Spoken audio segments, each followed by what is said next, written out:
Okay, good morning. Welcome to Now You Know, and unfortunately Katie Willett is still a little bit under the weather, but hopefully we'll have her back on the next show. And by the way, spring has sprung. It's a beautiful day outside the studio, and I'm starting to get positive here that summer is actually going to come this year. For a while I was beginning to wonder that a little bit. So, we have on the show this morning an old friend who's been on the show several times before, but he's got some important updates for us today on what's going on with the Cornville Charter School. So I welcome again this morning Travis Works. Welcome, Travis. Thank you. Glad to be here.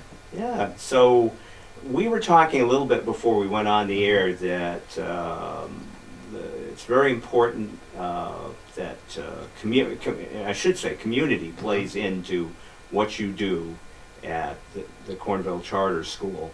And you were telling me a few community projects that are going on right now, so why don't you tell the viewers? All right. Well, we talk a lot about getting community members involved into the school and working with our learners, but one other piece that's really important is that our learners working with other learners within our school system. Sense of community. So because we have 3 buildings, one at 48 South Factory Street for our early childhood campus, and then we have our Cornville campus, and those 2 buildings are about 11 miles apart. Mm-hmm. And then the downtown one is kind of in the middle, but closer to the South Factory Street, with our oldest learners. So to build a sense of community, we have different projects that are going on, right, where the oldest learners are working with the youngest learners. For example, what I was mentioning earlier is that the youngest learners at 48 South Factory Street are in need of a playground, some creative playground that can use their imagination and get dirty. Yeah. So we have a group of learners that have been traveling over to the early childhood campus and meeting with our youngest learners on a regular basis to design the ideal playground. So some of the youngest learners, our 4 and 5-year-olds, want bridges over the trench, which is what they call a river. And it is a pretty muddy river. It's about 2 feet deep. This time of year. But they want a bridge. They want a mud kitchen to play with the mud outside and get dirty. They want a rock climbing wall and some other different structures. So the oldest learners have heard their desires, and they're going back to the wood shop and they're helping to build these different structures. And meeting with the youngest learners on a regular basis to fulfill that. That's nice. So, yeah. And one thing about your school is it seems very interactive in the sense that it's not only a curriculum that's dictated, but the kids themselves have a lot to do with their own learning plan. Is that right? Yeah, we try to find out what their passions are, what their interests, what their hobbies are, and then leverage that to create relevant and meaningful learning opportunities. Okay. Trying to match them up with the perfect project. Okay. So. What are some of the types of projects that they do at the school? It seems. I mean, you certainly have a structure, but there is also kind of this innovative approach where the individuals have input into special things that they want to do. As a matter of fact, you have something called special interest groups, where the kids can almost decide what type of hobby or avocation or whatever that they want to explore in greater detail. Yes. So at the Cornville campus, we've called them special interest groups, and at the downtown campus, the older kids, we threw around a couple different names, and they're calling them electives because they're gives a different connotation. But basically, the learners get to choose from a list of different events or activities, and then they either get their first, second, or third choice. Okay. And those activities include hiking, wilderness survival, knitting, volleyball, or just different types of activities that are more hobby kind of, or artistic, or music inclined, or physical activity. And that gives them some choice and voice over their learning experience. And then we tie in the learning targets, usually like a habit of mind, like perseverance, or working collaboratively with others. So ties the curriculum into those experiences. Now, obviously you have core things that they're learning Mhm. during the course of the day. How much time is allocated to a special interest? It's only about 3 hours a week at the most, 2 to Okay. 3 hours. All right. So a couple of afternoons for about 45 minutes to an hour long. And do you have, it sounds as though you have either members of the community or parents or even teachers that help Mhm. lead these special interest groups. Yeah, we have a combination of our staff, our facilitators and ed techs. We also have community members that come in to Mhm. offer their experience. And sometimes we have our learners go to the community members outside. So, for example, we had a gentleman in the community that was into helping the kids build a cedar boat. Okay. So we every Friday would take a group of kids, about 7 or 8, to his wood shop, Yeah. and he would work with them on how to build a boat by hand. Yeah. So, or we have different community members come in, like Kelly LaCase from the Main Meal. She's also a board member, just joined our board the last few months, and she's worked on nutrition type interest groups with our learners, Mhm. and then she's also worked with like some learners individually. Like we have one learner that's learning how to use Instagram, and she's Okay. running the Instagram and some of the public relations pieces for the Main Meal.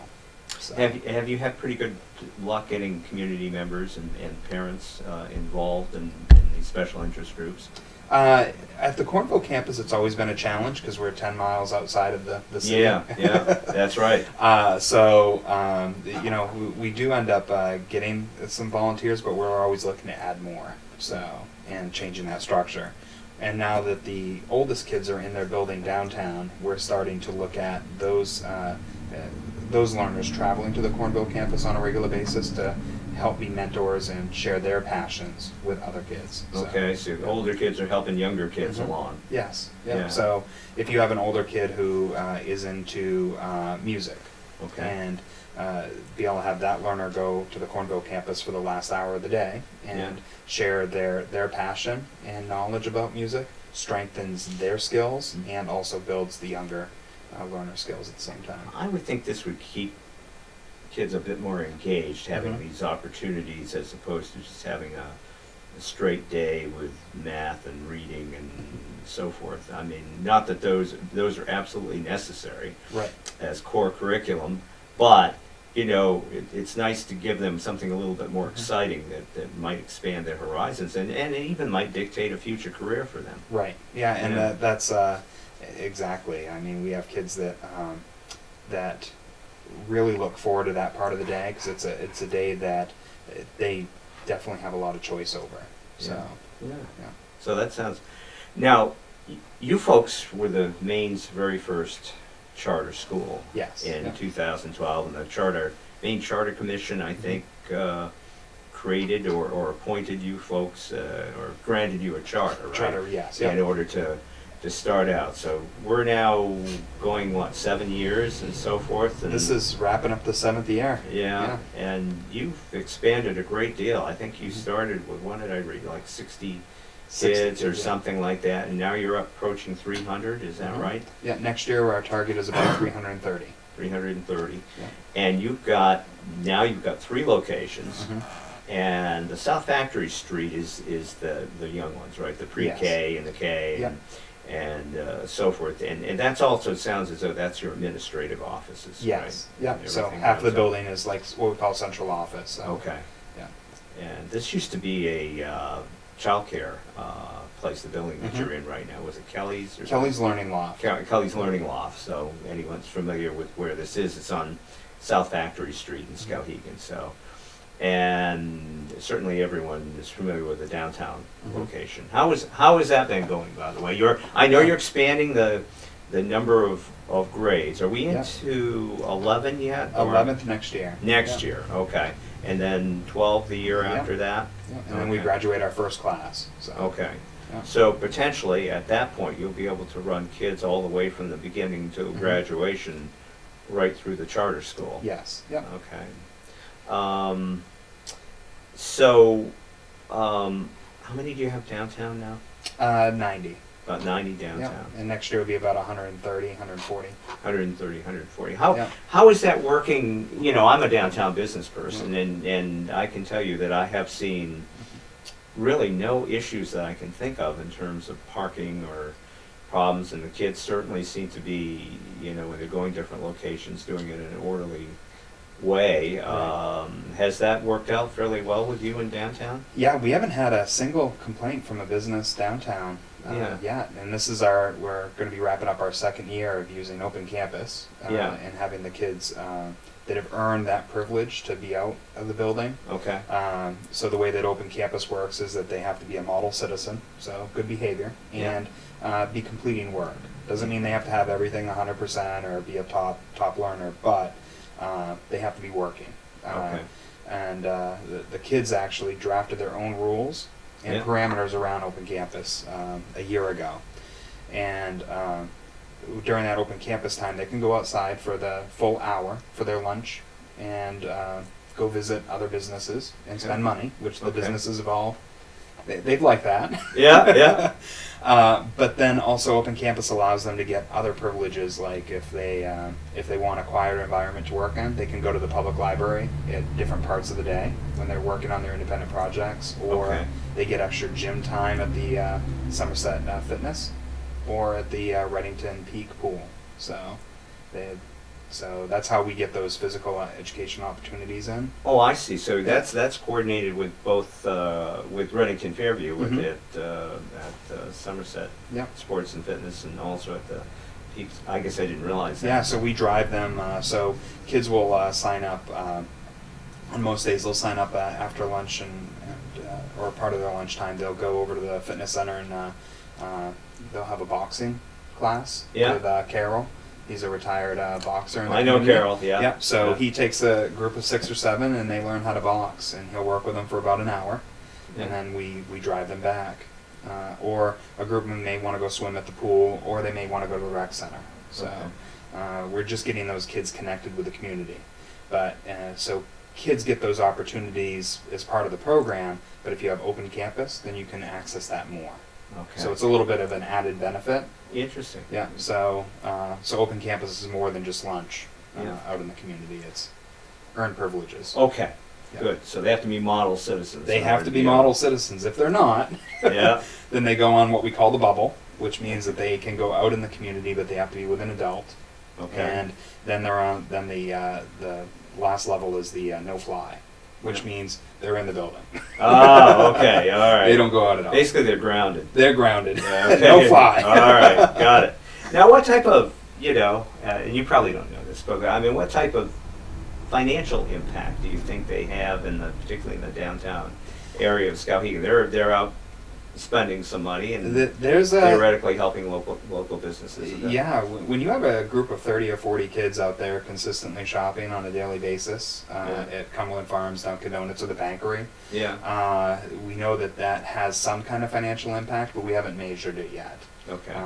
But we also know that a lot of parents are actually frequenting the businesses downtown more so, like Okay. the Bankery and just different areas and restaurants, Exactly. because they're Kids are downtown, and also, that puts a little more focus on downtown Mhm. because they're downtown, and they sometimes go down and see the kids downtown, and then they get to see some of the businesses downtown. Quite frankly, not everybody spends a lot of time in downtown. They Right. pass through and go somewhere else, but because these kids are downtown Mhm. and the parents get to go downtown, then they get to perhaps spend some time and stop in various businesses, Right. and it gets it more in their mind that maybe we should shop or go out Mhm. to eat or whatever in those places. So I'm sure that it's got to have some sort of oh yeah, positive financial impact on downtown.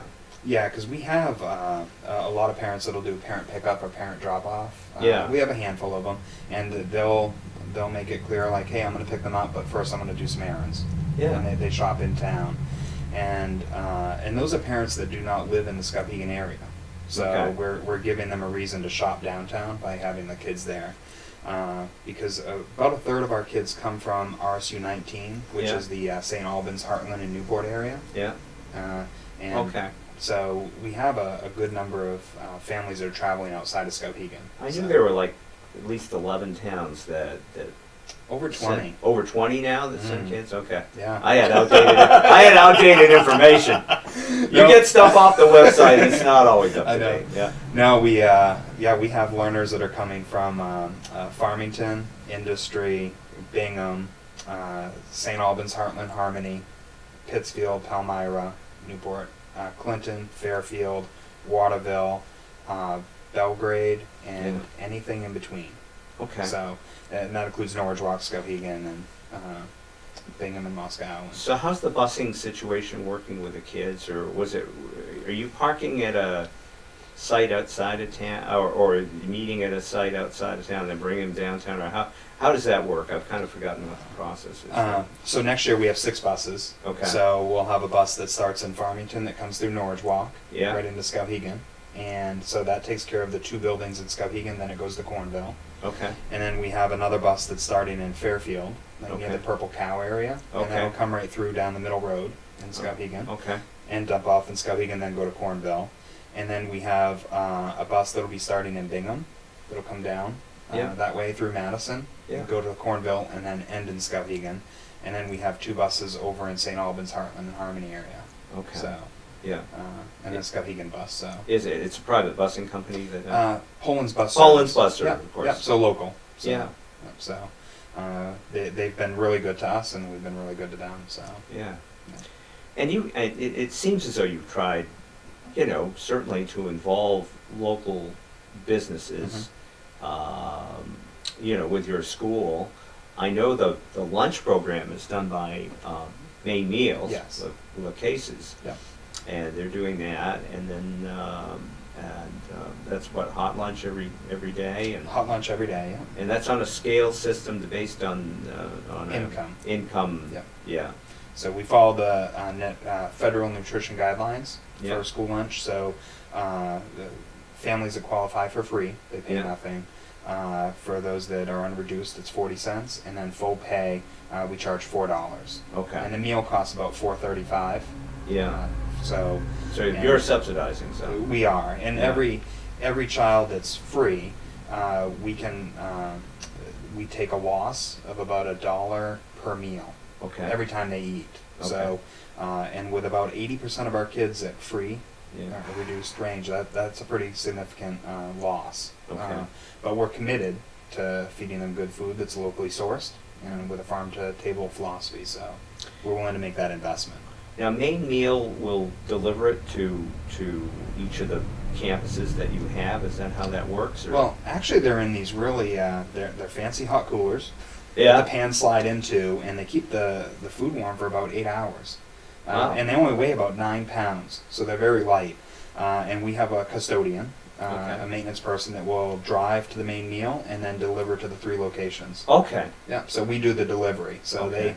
they get them all prepared, and we cart them around, and then we serve them on site. Now, it sounds as though you and through your agricultural pursuits, and that seems to be a strong thing with the school is Yes. agriculture and agricultural learning.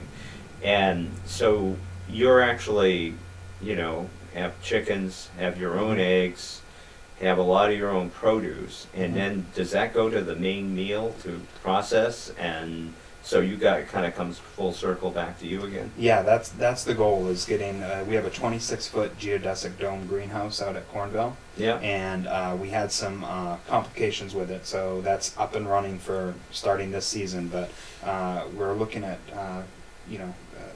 growing some vegetation that can go directly back to the food service program. Okay. And that whole farm-to-table concept. Okay. And that way kids can see the evolution.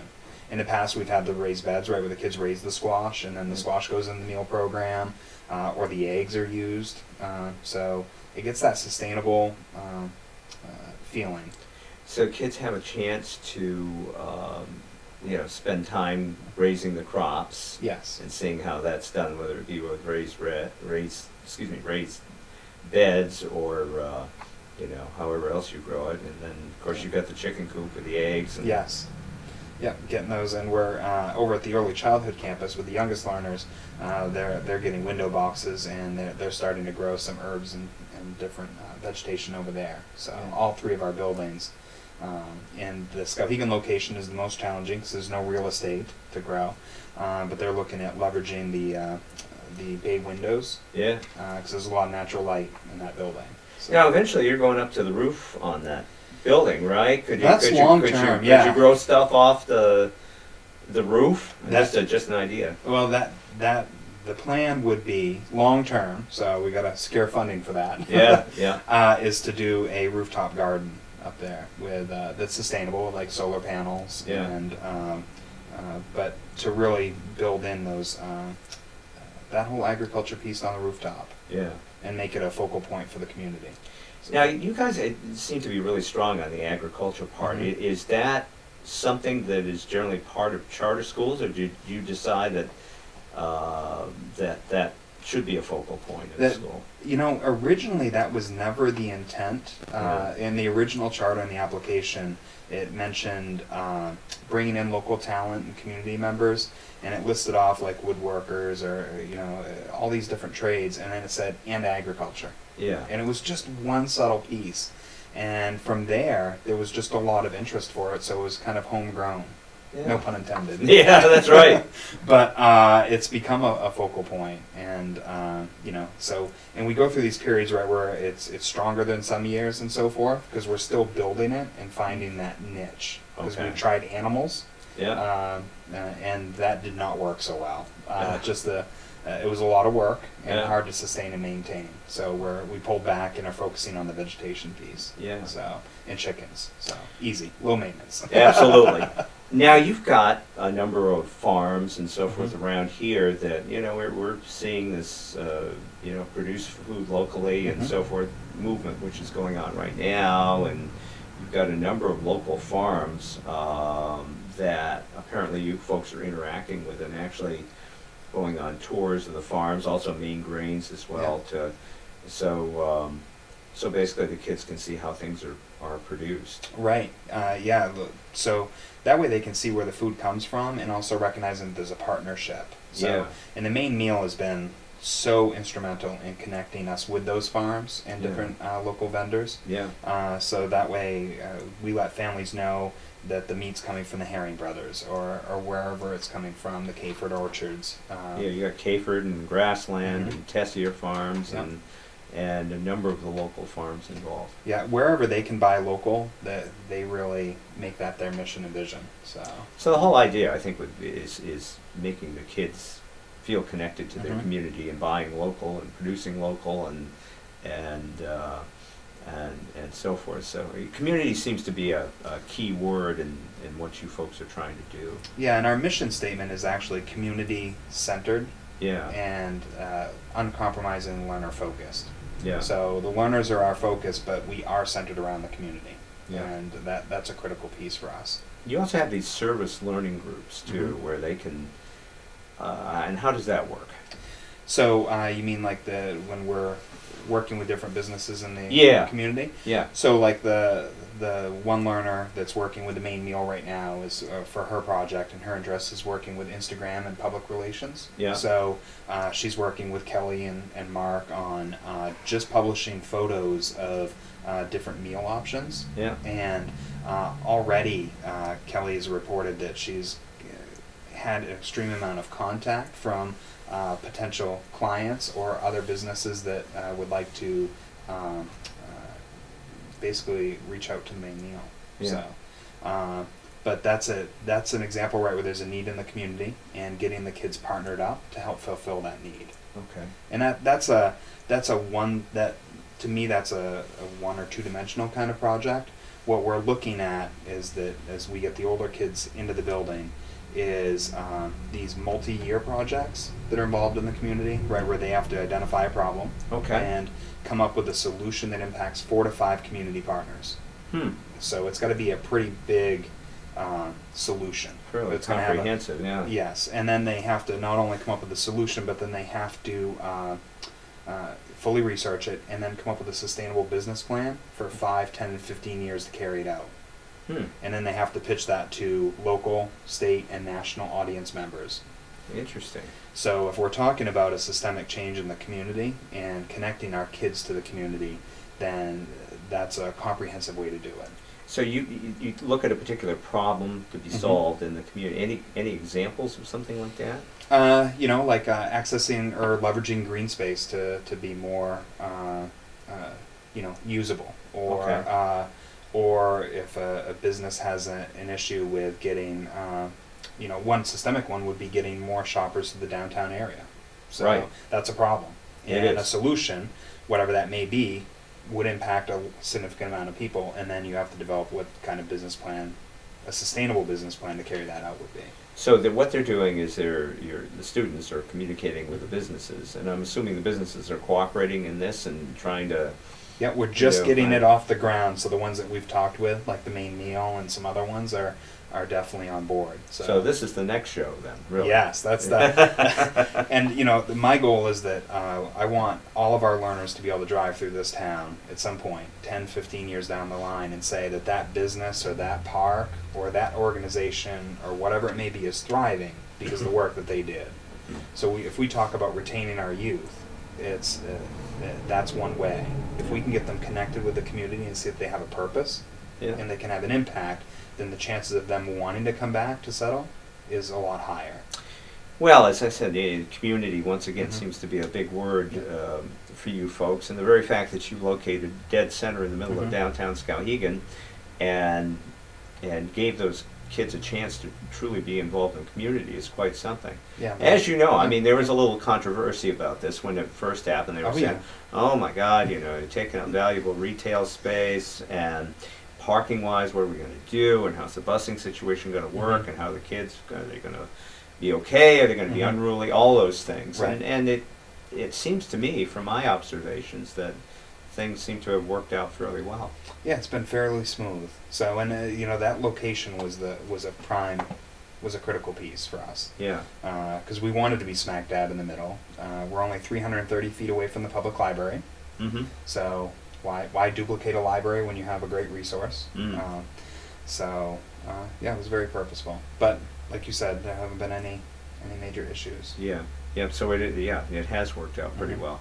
Now, in terms of construction, I mean, you took a building which was pretty outdated, Mhm. and you've gradually been putting a lot of time and money into that Yeah. building. I'm sure there have been fits and starts, and things don't always go in the pace that you want them to go. Yep, believe it or not, it doesn't always go to plan. Yeah, exactly.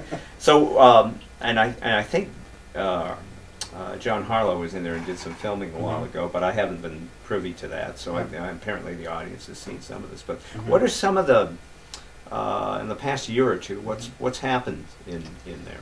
Well, the elevator is being constructed in the shaft. So Okay. believe it or not, the elevators come in a box. Now, Oh, they do? They're like unassembled. They're showing up in little minivans. Makes me a little worried, but Yeah. I'm sure that's how all elevators come. But they're building that right in the shaft, so that'll go functional, and we're set to be inspected in July for the Okay. elevator. The entire second floor will open up this summer also. Okay. But we've opened up that front half, or the front third, where Okay. the old lawyer's offices used Right, to be, right, yeah. with all the woodwork Okay. that people remember. And you guys have been trying to retain the character of the building as you go along Mhm. as well. Yeah, if you look at some of the woodwork, people can't tell the difference between the 1905 woodwork or the 2018 woodwork. No kidding. You know, Yeah. Brian's crew matched it down to even the stain color, Yeah. everything. It's mint. Who's your contractor? That's Brian Frignon. Frigon. Yeah. Frignon, yeah, Yeah. from Moscow. Yeah. So, and he has a small crew, but he has about 20 subcontractors at any given moment that he Okay. relies on to Okay. get the job done. Okay. So So you'll have a lot of the second floor completed this that'll year. all be open in the next couple of months. It's actually, like, even today they have glass windows up for the lobby on the second floor and all the sheetrock is pretty much done on the second floor. Now they're working on electrical, so Yeah. it's moving pretty quick. Excellent. Are you So- going to have any public showings in the future, Yes, or yeah. business after hours, Yes. or whatever the chamber does, and those Yeah. types of things? Yeah, over the summer we're gonna open that up for a few definite tours, and we'd like to try to, once we get the occupancy permit, start letting community groups use that second floor, especially right where it's such a big space. So for conferences, Yeah. things like that. Yeah, because it'll house a couple hundred. Yeah. So on the second floor. So. Oh, that will be nice to have that. Yeah, nice meeting space, and then we have like a student lounge area you'd see in a college, right, where you might have like a kitchenette, a couple of stoves, sinks, islands, bar stools, flexible seating. So that's a significant space upstairs, but which can be used for home ec or kids just heating up food or even just having an informal class there. But that'll open it up so that way the community can cater meals to the conference on the other side of the building. Okay. So, yeah. Okay. And you've got, it's pretty much mostly high school in that building, right? No, middle school, high There's school. middle school Yeah. too. So 7th grade and up.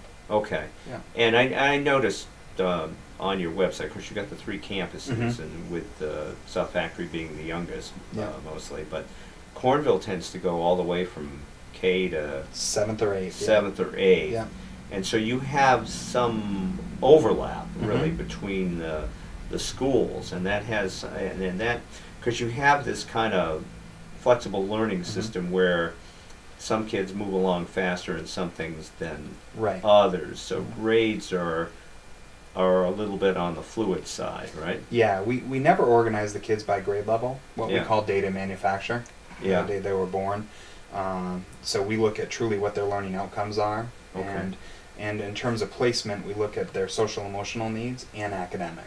Okay. So we know that in between Cornville and downtown that we can meet their needs academically in both buildings, but sometimes for social emotional reasons, the downtown campus lends itself better to be a better environment, or the Cornville campus. So you're counting on social and emotional as well as academic ability. It isn't Absolutely. just purely academic Mhm. ability. It's to Yeah. their, and hey, face it, some kids are more mature at certain Mhm. ages than others. Or some kids need more recess time.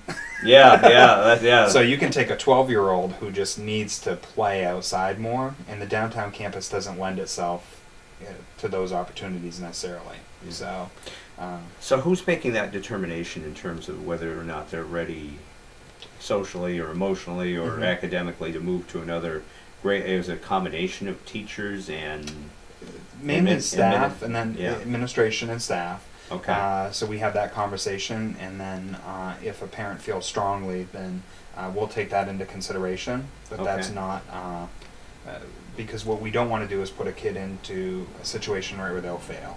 Yeah. And we've had, we learned our lesson a little bit this year with. We put some 12-year-olds that were not quite ready socially, emotionally in the downtown campus, and they struggled. Yeah. So we're looking forward ahead of making sure that we keep those doors fluid back and Mhm. forth, and setting the kids up for success. Yeah. So, yeah.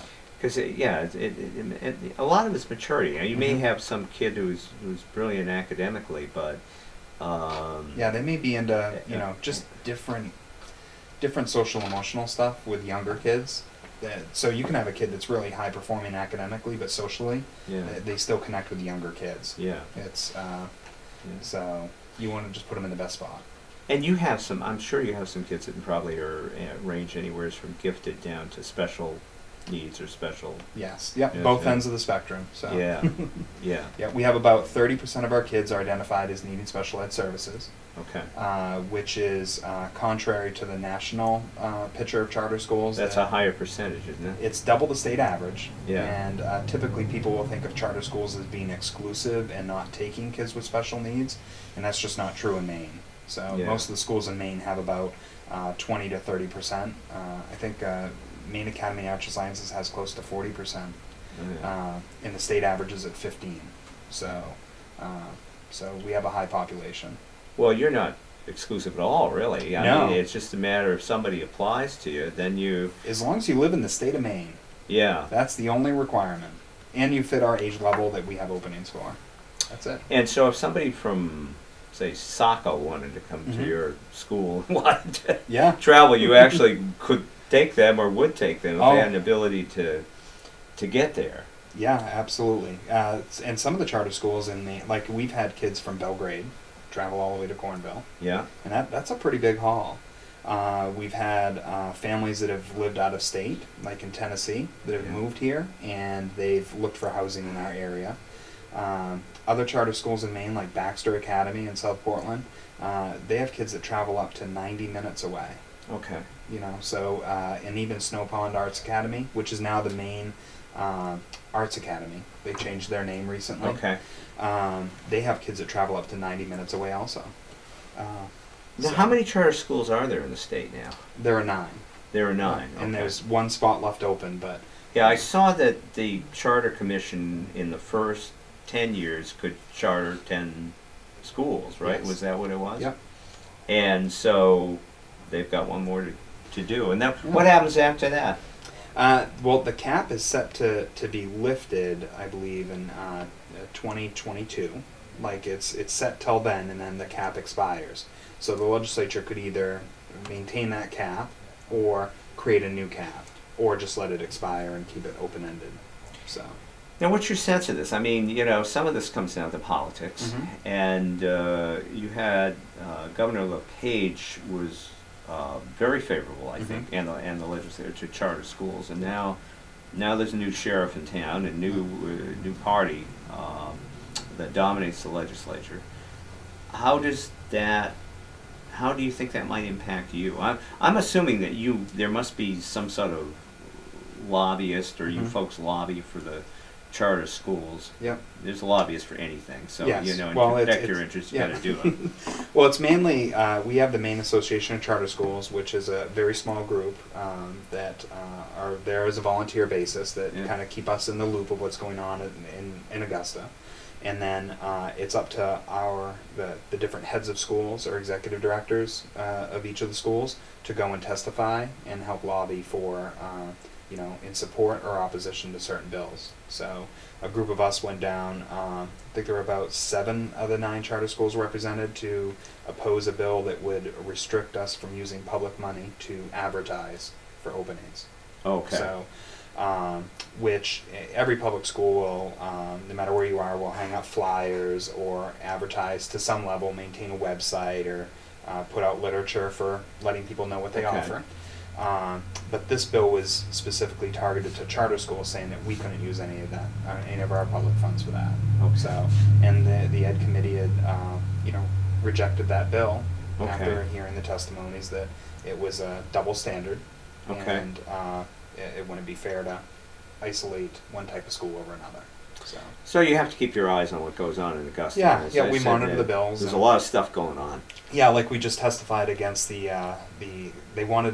submitted a bill to put a cap, make it indefinite of the 10. So no more charter schools beyond the 10. And we testified in opposition to that because I'm a big advocate for parent choice. And once our slots are filled, once we meet our maturity, the only way that a family could have a choice at that point is if they are fortunate to get in through an opening that we have at the youngest age level, like pre-K, or if another learner were to leave. So it restricts choice. So, and what we've seen is that having over 2,000 kids enrolled in public charter schools, that there is a need for choice. So even though we're protected underneath that, the 10 charter schools, we felt that it's important that everybody has a choice. So now, funding wise, I mean, you get they look at what the per child cost is, right, for our district area, and then you get funded based on the per child cost. And for a while, was that coming from the district? Has that changed? Yes. So so this was what caused the most tension. With, I remember. Because even when I came in after the second year of operation, it was still set that on October 1 you'd know your counts, and basically the superintendent of the sending district would have to physically cut you a check. Yeah. So that hurt.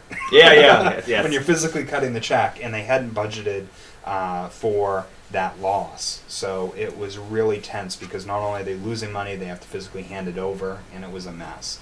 What the state did was that they run on projections now, and they handle it all in the background, and the impact has been minimized for a local public school. So the way that it works is that if with all these new kids that we're enrolling this upcoming year in October, the district will no longer have them in their system, but they still get paid for the entire year, so that way they don't lose money.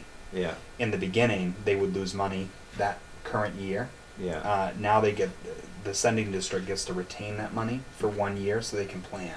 Okay. So it kind of gives them a nice, parachute. Okay.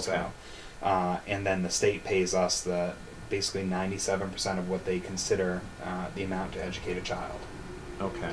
But we don't have access to going to the town for like a referendum if there's an unanticipated cost.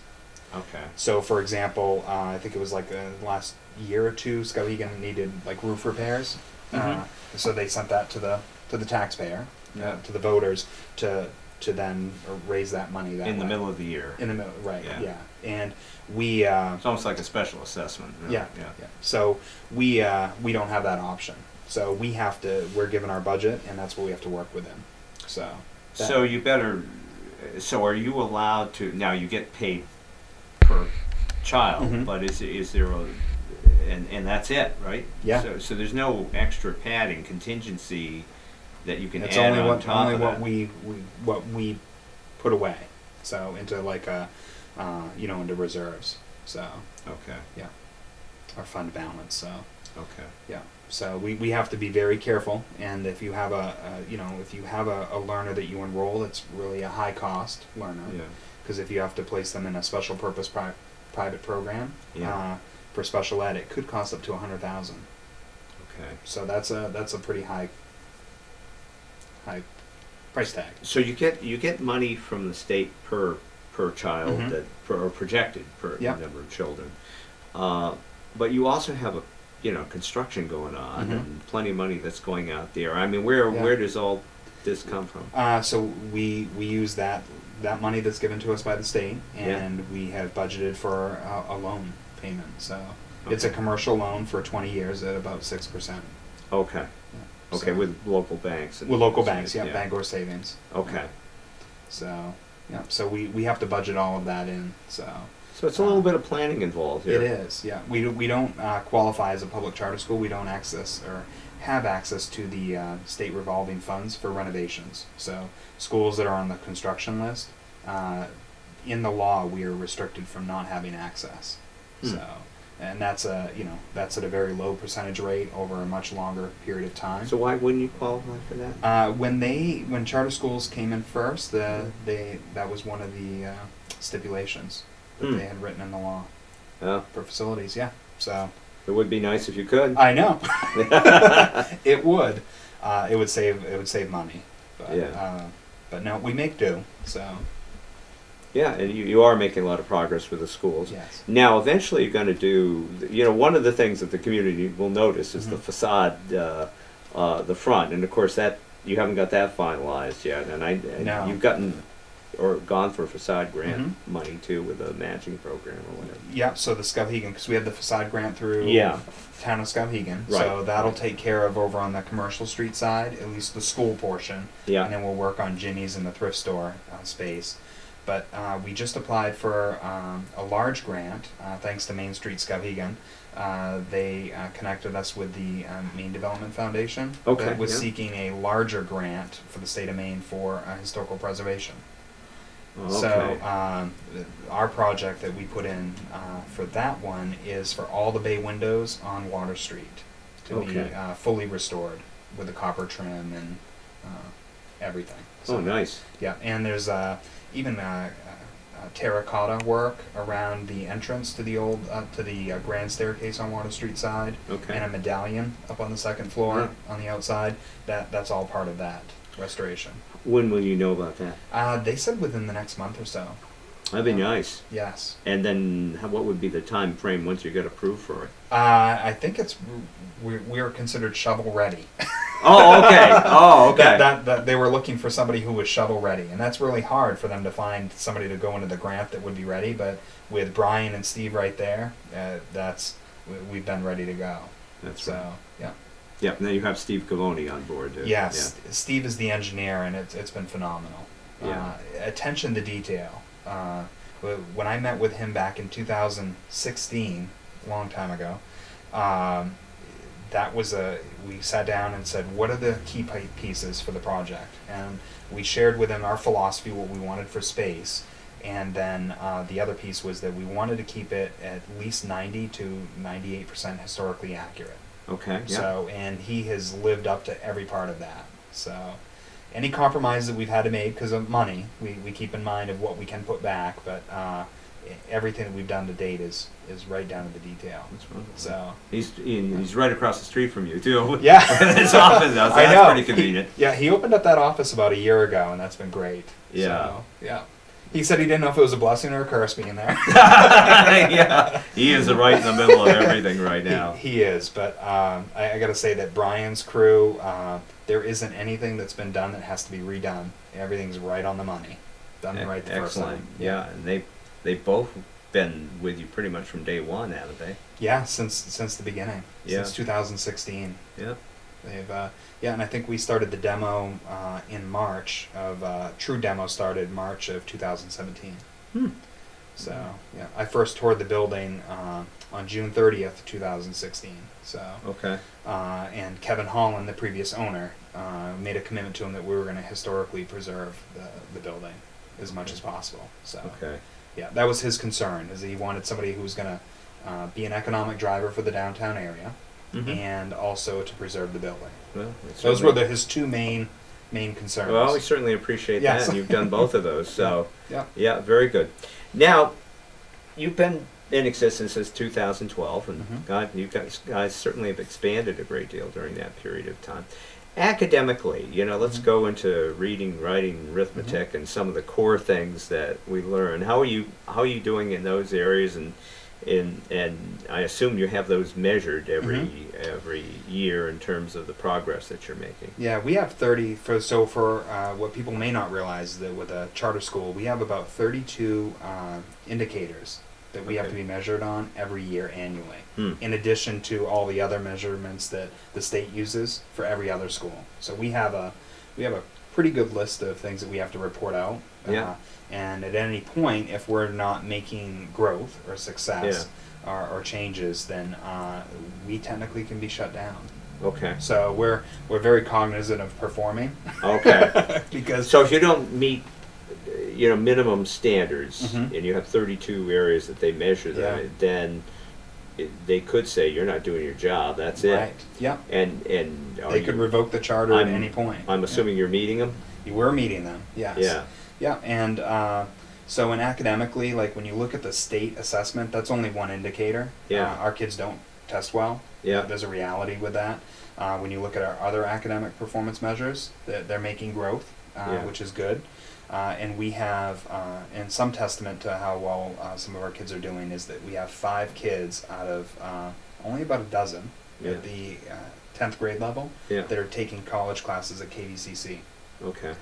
So they are enrolled at KVCC as sophomores, and they're taking college level classes, and they've been with us. Those are some of the kids that have been with us for multiple years. So, But you have a fairly high percentage of special needs, yeah. special needs, and Mhm. obviously they aren't going to probably test as well as No, the average student, so that must skew those it scores does to some degree. because the amount of kids that are actually testing is a small sample. So for some grade levels, one kid is worth 10 to 20%, out of a score. Yeah.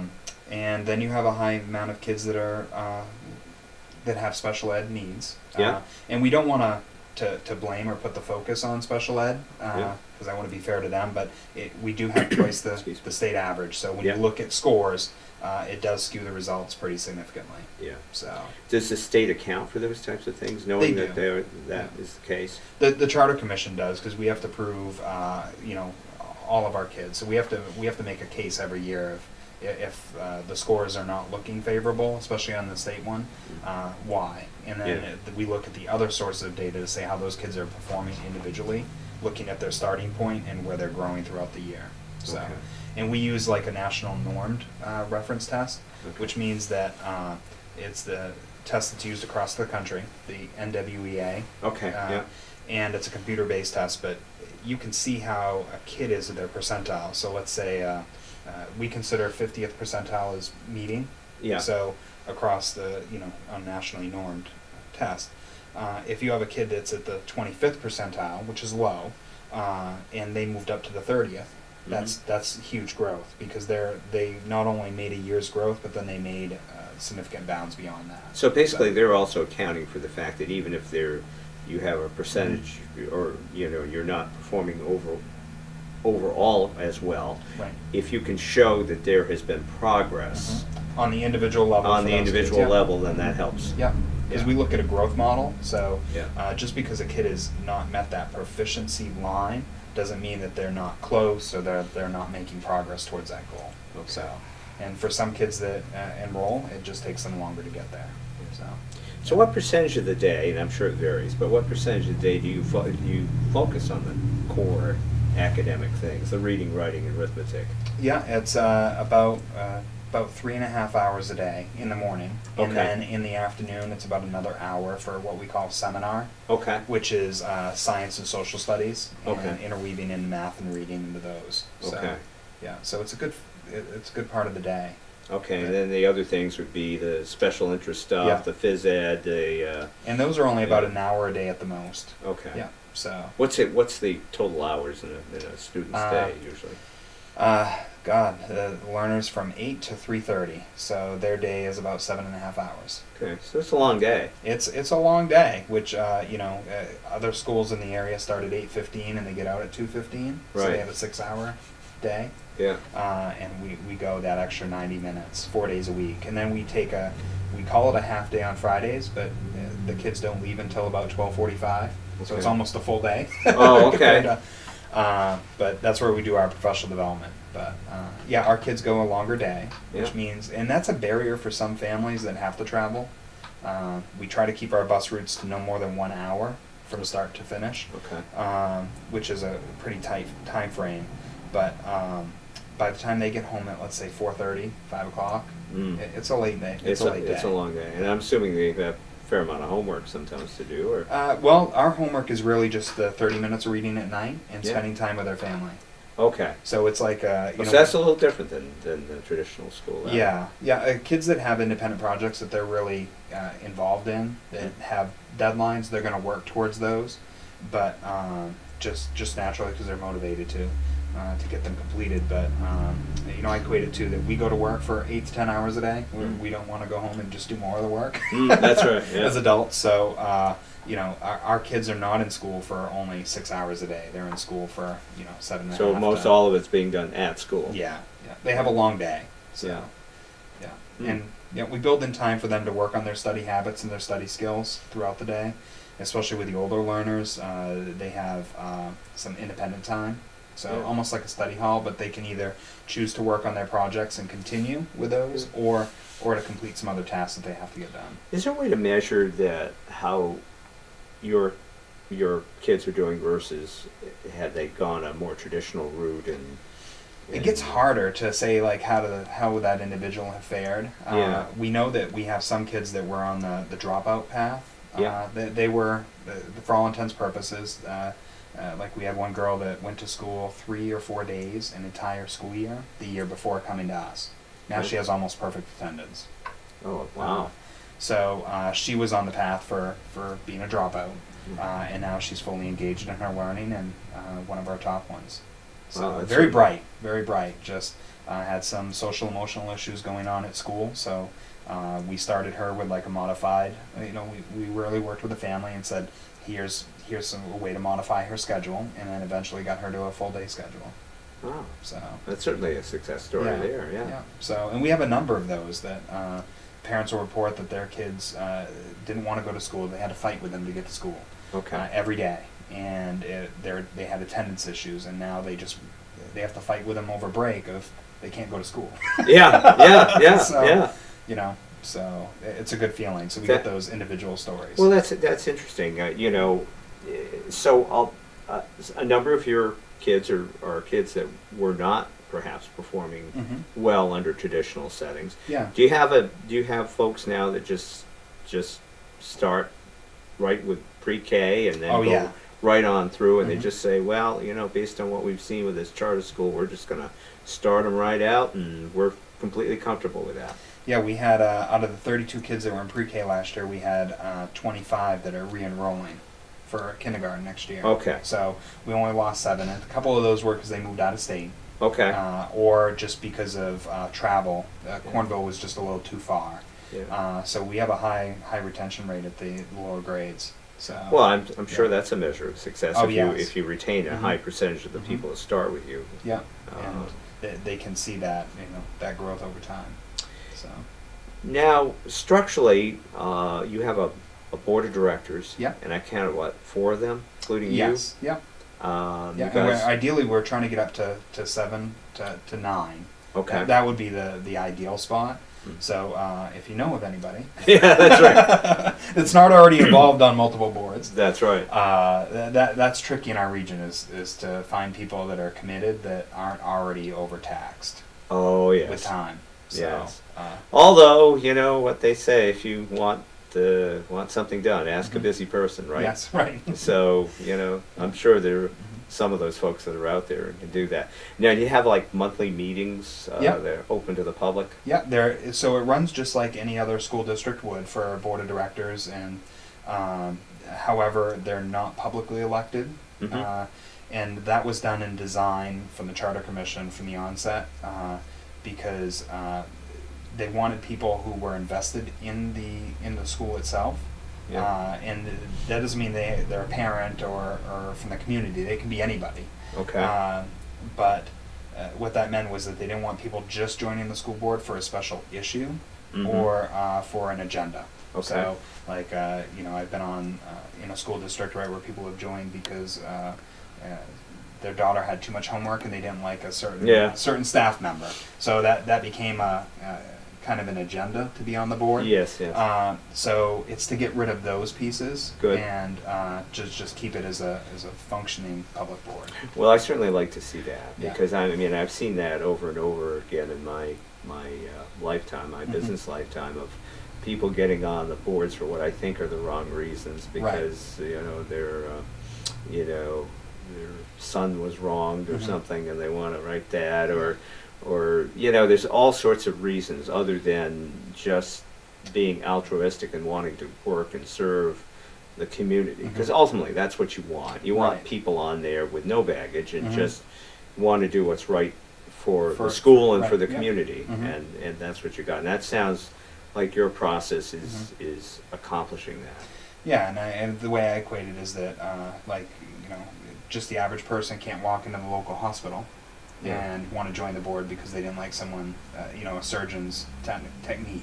That's right. So if we want to treat education like a profession, then we need to trust the professionals and, develop a board like you would in a hospital or a private organization. That's right.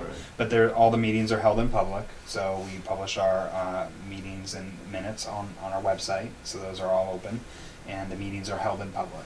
So Do you have many people from the general public or no, not really. show up now? No. So it's just like maybe a couple that Yeah. are. Maybe some parents show up sometimes. So we'd like to get more people just to kind of get more involved. So Yeah, unfortunately, it's like anything else. They tend to show up during controversial Right, times. yeah. Fortunately, you weren't part of the Indian issue, so no, we stayed out of that. Yeah, But we are the downtown campus is going through. The new name has been adopted. okay. And we're going to do at the end of this year, we'll do a big ceremony for it. And What's make it the new official. name, or can you say? Yeah, it's Overman Academy, Okay. named after Betty Overman Brown, World War II service pilot. Oh, She interesting. Was, yeah. She was And that's what the WASP. downtown Mhm. is going to be called. Yeah, Okay. the kids went through this process, and we have one learner, Mayani, who is into pilots. She is heavy into aviation, and all the other kids recognized her passion and rallied around her and said, let's find somebody who would be famous and from the Skowhegan area that is connected to the air kind of pilots. Yeah. And found this woman who lived in Skowhegan, retired here for about 30 or 40 years, settled in, I think, in New Portland, north of New Portland, and in Skowhegan for the bulk of that time. And she used to carry targets. Yeah. She would haul the targets, and the men would use her for a target practice. Yeah. But anyway, so she was very courageous. She was a trailblazer for her time and was passionate about doing the right thing and for the right reasons.